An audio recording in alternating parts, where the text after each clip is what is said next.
Esta es la historia de dos tipos de fe.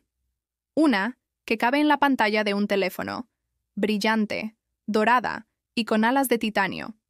La otra, que cabe en el silencio de una habitación a oscuras, donde el único sonido es el de las lágrimas cayendo sobre una factura de hospital.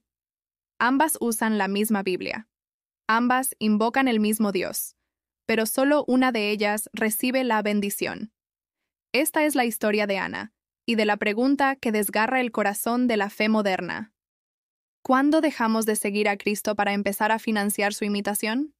Mi nombre, o el que me dieron en este barrio de casas apiñadas donde el sol lucha por colarse entre los cables de la luz, es Ana. Durante 27 años, he sido feligresa del Centro Cristiano Ríos de Bendición. Mi fe no es una teoría para mí. Es la columna vertebral de mi vida, la que sostuvo mi matrimonio cuando Carlos falleció, la que me dio fuerza para criar a mi hija Sara sola, y la que cada domingo sin falta me llevaba a depositar el sobre marrón con el diezmo de mi salario de cajera en un supermercado. Recuerdo el sermón que lo cambió todo, o al menos que cambió mi entendimiento de la promesa. El pastor Jonathan Ríos, un hombre de sonrisa amplia y trajes impecables, subió al púlpito aquella mañana de primavera. En sus manos no sostenía una Biblia cualquiera, sino una con tapas de cuero blanco, con su nombre grabado en dorado. «Hermanos», comenzó, su voz un ronroneo confidente por el micrófono de diadema. «Dios está cansado de la mediocridad de su pueblo. Él no es un Dios de migajas, es el emperador del universo. Y hoy, a través de su siervo Malaquías, nos hace una promesa audaz. Traed todos los diezmos al alfolí, y probadme ahora en esto. Si no, os abriré las ventanas de los cielos, y derramaré sobre vosotros bendición hasta que sobreabunde». Sus palabras no flotaban en el aire, se clavaban en el corazón, en esa parte de uno que anhela creer que el esfuerzo, la fidelidad, tendrán una recompensa tangible, no solo celestial. «¡Probadme!», gritó, golpeando suavemente el púlpito. «Dios les está pidiendo que le pongan una trampa. Den con fe, den hasta que duela, y Él se verá forzado a bendecirles. Él no puede fallar, su palabra es una chequera en blanco, y la fe es la tinta con la que firmamos». Aquella noche, en la quietud de mi pequeño departamento, con el sueldo contado para la renta, la comida y los medicamentos para la artritis de mi madre, abrí mi Biblia. Leí Malaquías 3, 10, una y otra vez. Las palabras «probadme» y «hasta que sobreabunde» parecían vibrar en la página. No era avaricia, era hambre. Hambre de un respiro, de un milagro que aliviara el peso constante de la incertidumbre. Decidí probar a Dios. No solo diezmaría mi salario, sino que, en un acto de fe que me hizo temblar los dedos, añadí los ahorros que destinaba para las sesiones de fisioterapia de Sara, que sufría de escoliosis. Eran $500, una fortuna para mí, una ofrenda de fe. Los puse en el sobre marrón, cerré los ojos y susurré: «Ábreme las ventanas, Señor, Sara lo necesita». Mientras yo entregaba mi ofrenda con un nudo en la garganta, el mundo digital del pastor Ríos brillaba con una luz distinta. Esa misma noche, mientras yo oraba, él publicaba en su Instagram una foto. No era un versículo, no era una reflexión profunda.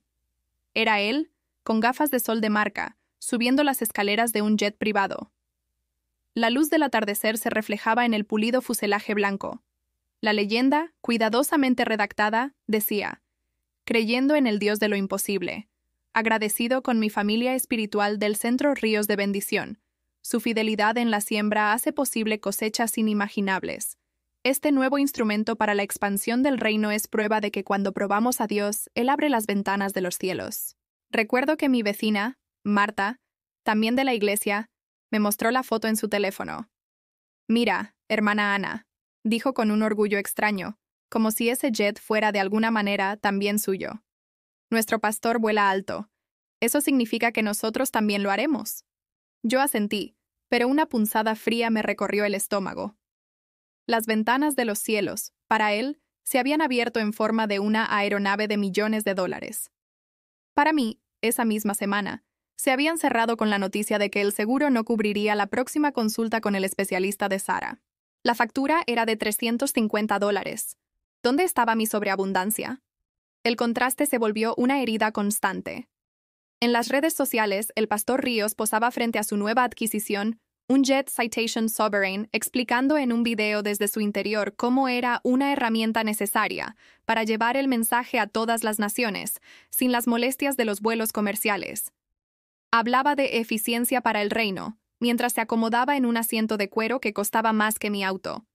Yo, mientras tanto, lidiaba con las molestias de la vida real. Elegir entre comprar la medicación completa para mi madre o los zapatos ortopédicos que Sara necesitaba.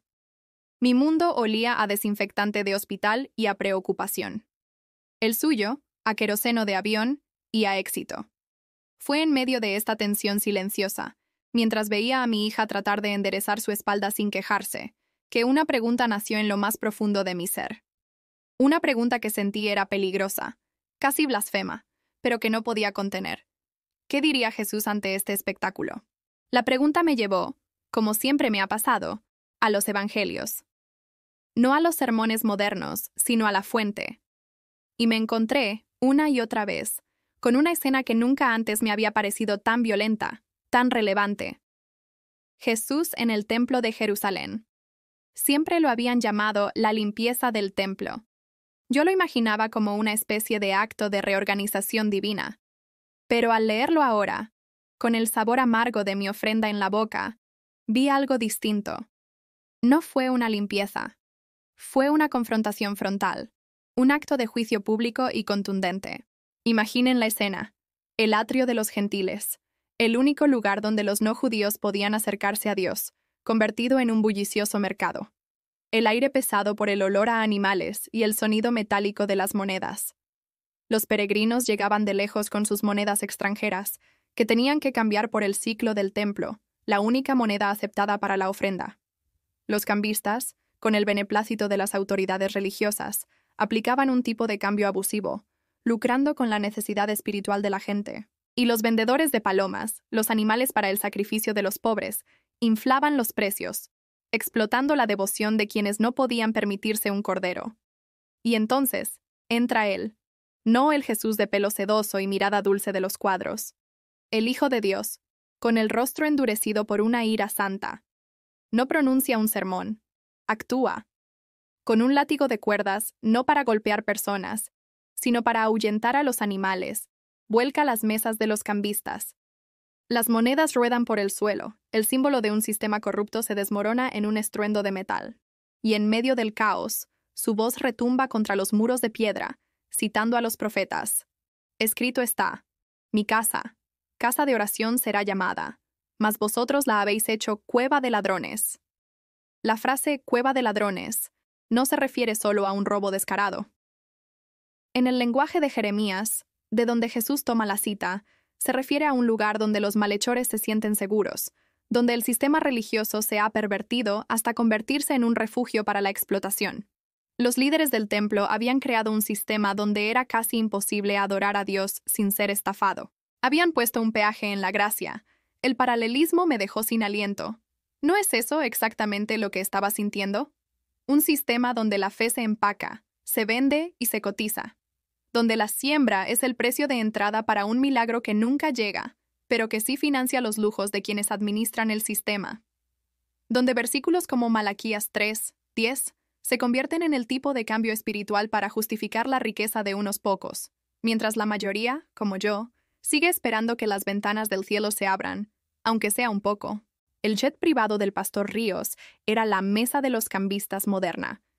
Nuestras ofrendas, extraídas de la fe genuina y la necesidad desesperada, eran las monedas que rodaban para financiar un reino que no se parecía en nada al de aquel hombre que no tenía dónde recostar su cabeza. Esta primera parte de mi historia de esta biografía de una fe puesta a prueba termina aquí con esa imagen grabada a fuego en mi mente. Jesús, con el rostro encendido por una justicia que no es de este mundo volcando las mesas en la casa de su padre. Y la pregunta que ahora resonaba en cada rincón de mi ser. Cada vez que veía una foto del jet, cada vez que abría la Biblia, cada vez que miraba a mi hija dormir. Si Jesús entrara hoy en algunas de nuestras megaiglesias, con sus librerías de productos milagrosos, sus conferencias de alto costo y sus pastores que viven como magnates, ¿hacia qué mesas caminaría? ¿Y cuál sería el estruendo, hoy, de las monedas rodando por el suelo? Gracias por acompañarme en este primer capítulo. Si esta historia resuena contigo, suscríbete y activa las notificaciones para no perderte la continuación. Me encantaría leer tus pensamientos en los comentarios. Nos vemos pronto.